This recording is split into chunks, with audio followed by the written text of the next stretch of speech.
Il y a des rumeurs selon lesquelles Slipknot serait sur le point de vendre son catalogue musical au grand complet pour 120 millions de dollars US, donc un genre de 160 millions de dollars canadiens, parce que notre dollar est dégueulasse. Ce serait la première fois qu'on verrait ça chez un band, en tout cas, dans le style metal ou nu metal. À titre de comparaison, les gars de Queen ont vendu leur catalogue dernièrement 1,27 milliard US. C'est un record.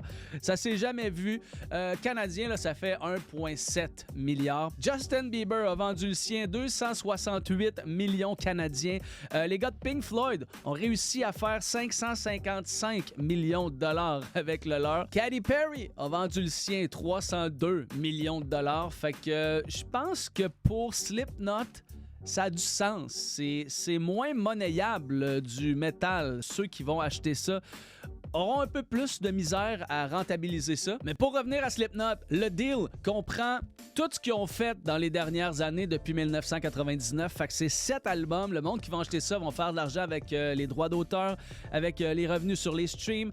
Ils vont faire de l'argent en plaçant ça dans des films, dans des séries. On n'est pas certain si ça comprend la merch aussi. Il y a possibilité que ce soit rentré dans le deal, là, que ceux qui achètent ça vont avoir les droits reliés à leur image aussi, aux produits dérivés.